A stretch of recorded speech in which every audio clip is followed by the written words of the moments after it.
Namaste everyone. This is Nidhi Sharma, PGT Economics at Delhi Public Elementary School. Today, it gives me immense pleasure to announce that we are here with our topper, 12th Commerce topper, Anya Jain, with 90% of marks. So, let us discuss with Anya कि उसने अपनी journey कैसे start की. Welcome Anya to Delhi public elementary school. Thank you ma'am. Anya, सबसे पहले congratulations. कैसा feel हो रहा है 90% स्कोर करके? Ma'am, firstly I have an immense pleasure to be on this stage today. I feel very proud, my parents feel very proud, my teachers feel really proud, and I'm really proud. Scoring a 90% aggregate in my class 12th really gave me a boost of confidence. It made me believe that hard work and dedication can pay off if you work well, smartly. And throughout this journey, I have to thank my parents, my teachers for supporting me, and overall the Delhi Public Elementary Schools community that they have showed faith in me. And being here today, I'm very grateful for it. Anya, आपकी journey कैसी रही? Starting से ही topper थे या improvement किया आपने? Ma'am, मेरा ऐसा कहना रहेगा कि मैं शुरू से कभी टॉपर नहीं रही हूँ. I have seen my ups and downs in my academic journey. For example, class 10th में I did not score up to my expectations what I have imagined for me. I knew I could have done better. I was so dedicated in my class 11th and 12th that I topped both the classes with the highest percentage, and this is a really proud moment for me as I was dedicated towards this goal for so long and I have finally achieved it. चलिए, that's very good. Anya, आप मुझे बताइए कि आपका daily routine क्या था? Ma'am, I would से मेरा कोई फिक्स्ड कभी रूटीन ऐसा नहीं रहा है, but I use to dedicate a certain particular amount of hours to my studies. मैं ऐसा मानती हूँ, आप एक टाइम टेबल फिक्सेट ना करके आपको जो कंफर्टेबल है, आपको लगता है आप इस टाइम पे अपने पीक आवर्स है, आपकी सबसे ज़्यादा एनर्जी है इस टाइम पे, आप उस टाइम पे पढ़िए. आपको सबसे ज़्यादा रिटेंशन रहेगा. फॉर बहुत लोगों के लिए वो नाइट टाइम हो सकता है, बहुत लोगों के लिए अर्ली मॉर्निंग हो सकता है. मेरा कभी भी एक फिक्स टाइम नहीं रहा है. बहुत बार मैं अर्ली मॉर्निंग रिवाइज करने रुकती थी, बहुत बार मैं रात को उठ के रिवाइज करती थी. तो आई वुड से एक fix time table rather than एक फिक्स टाइम टेबल के पीछे भागना, आप एक अपना कंफर्टेबल टाइम ढूंढो जिसमें आपको लग रहा है कि मैं बहुत अच्छे से और इफेक्टिवली पढ़ सकता हूँ. आन्या, कौन सा सब्जेक्ट आपको टफेस्ट लगा और उसको आपने कैसे हैंडल किया?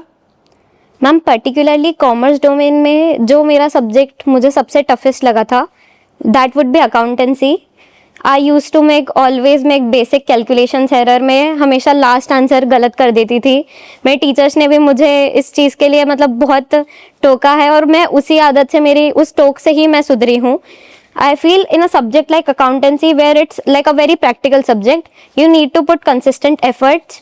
आप अकाउंटेंसी जैसे सब्जेक्ट्स में आपको डेली प्रैक्टिस लगेगी, आपको मॉक सॉल्व करने के पड़ेंगे, आपको चैप्टर्स की बैक एक्सरसाइज पूरी बुक सॉल्व करनी पड़ेगी, तब भी आप ऐसे सब्जेक्ट को बीट कर सकते हो और उसको मास्टर कर सकते हो. चलिए, आप नोट्स बनाते होंगे आन्या, तो नोट्स आप किस तरह से प्रेफर करते थे? हैंड रिटन नोट्स या digital notes? Ma'am, I have always preferred digital hand written notes over digital notes. मेरे टीचर्स ने भी मुझे बहुत एम्फेसिस करा है कि खुद के नोट्स बनाओ, and that have really improved my writing skills, my hand writing a lot as well. Hand written notes का एक फ़ायदा ये होता है, आपको वो रिटेन रहता है. आप जैसे एग्जाम में लिखते हो, आपको वो लाइन्स याद आती रहती है जो आप कॉपी पे लिख रहे हो.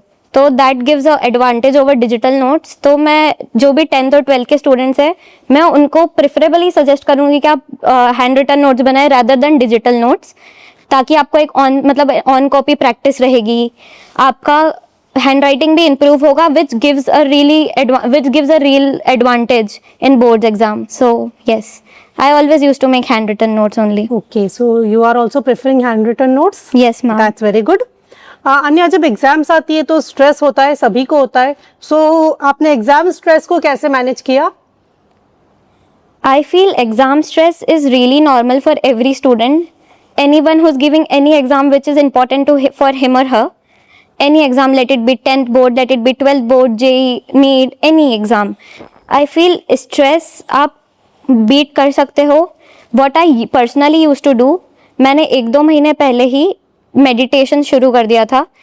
मैं उस मेडिटेशन में I use to sit in a quiet room. मैं विजुअलाइज करती थी अपने गोल्स, क्या मेरे गोल्स है, what I aspire to be in the future. मैं उस मेडिटेशन में मैं अपने आप को देखती थी कि मैं एग्ज़ाम में कैसे लिख रही हूँ। मैं देखती थी मैं कितने काम माइंड से एग्ज़ाम में लिख रही हूँ। मैं मेरा स्कोर कार्ड खोलते हुए आ रही हूँ कि मैं मेरे स्कोर कार्ड खोल रही हूँ, मुझे मेरे डिज़ायर्ड परसेंटेज मिल रहे हैं। तो I feel manifestation, visualisation and meditation can really help with that if you want to boost your percentage as well. और मैं एक्सरसाइज भी करती थी like Zumba, yoga. I use to do that ताकि मेरा स्ट्रेस लेवल्स यूजुअली कम रहे। And what I used to do is to pray to God before exam morning, so that also helped me manage my stress.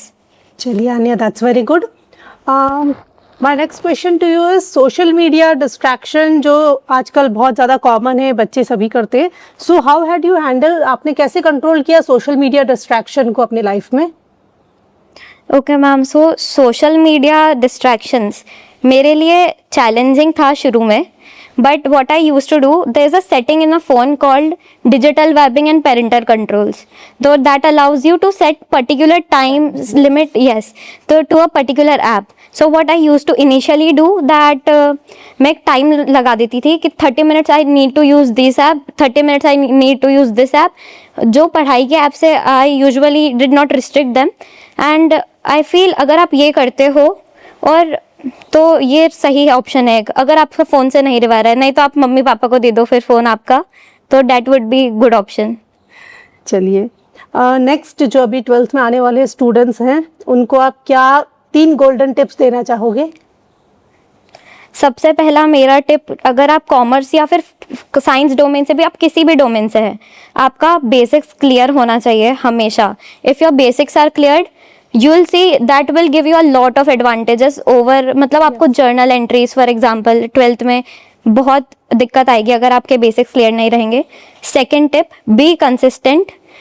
Consistency से आपका daily भी इतना सा भी efforts लगाओगे तो बहुत डिफरेंस बनाएगा एक टॉपर में और एक जो एवरेज स्कोर कर रहा है. तो consistency is always important along with discipline. और स्मार्टली आपको कंसिस्टेंट रहना है. ऐसा नहीं कि आप 4 घंटे सलंग पढ़ रहे हो पर वो इफेक्टिव नहीं है, तो आपको 2 घंटे पढ़ना है, but do it consistently. Thirdly I would say what worked for me, that it's never too late to start. It's never too late to start. You are just thinking, it's just behind, like in the back of your brain, कि अब मैं बहुत late हो चुकी हूँ, अब कुछ नहीं हो सकता है, I wouldn't score my desired result, but it's never too late. So आप एग्जाम के 2 दिन पहले भी अगर आप शुरू कर रहे हो, आप जितना मतलब एटलीस्ट आप कुछ कर सकते हो, आप कुछ नहीं करके कुछ कर सकते हो. So it's never too late to start, I would say. So you can start at any time. Yes. आपका कहना है? Yes, चलिए ma'am. गुड. आपके रिजल्ट को देखकर हमको लग गया कि पढ़ाई तो आपका one of the best hobby है ही सही, बट पढ़ाई के अलावा आपकी और क्या हॉबीज है? Ma'am, particularly I am very connected to music field. I play various instruments. I play the piano. I sing a lot. So I used to go to music classes as well. So music is one of my top hobbies. And if I come down, there's reading, there's cooking. I enjoy cooking a lot. I cook a lot for my family. So music, cooking and reading, a lot are my, like there are a lot of hobbies, but these come to my mind. चलिए good. Future में आप क्या बनना चाहते हैं? Ma'am, I see myself working as a strategist, my interests are in business fields, my interest is in finance domain, so I see myself working in that fields always. Okay.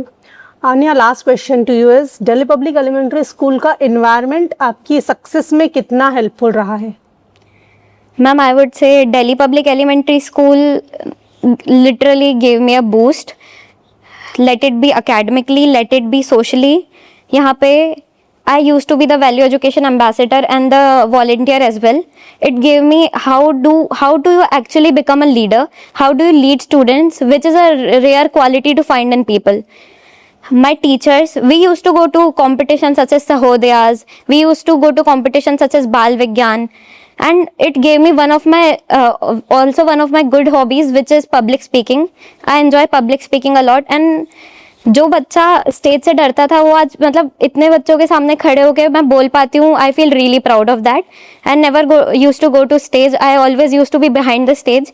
but today sitting here as well gives me immense pleasure. Delhi Public Elementary School has given me this platform. It has given me a lot of courage. Values, यहाँ पे values सिखाए जाते हैं. Jainism, I am a Jain, Jainism की values, let it be Hinduism की values, और you To respect all the religion. yes, to respect all the religion as well.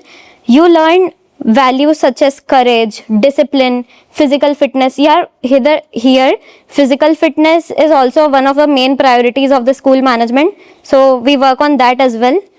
And I feel it's a really great platform to be on. So to the entire Delhi Public Elementary Schools community have really been great overall. Thank you so much, Anya, for coming today and giving us your valuable time.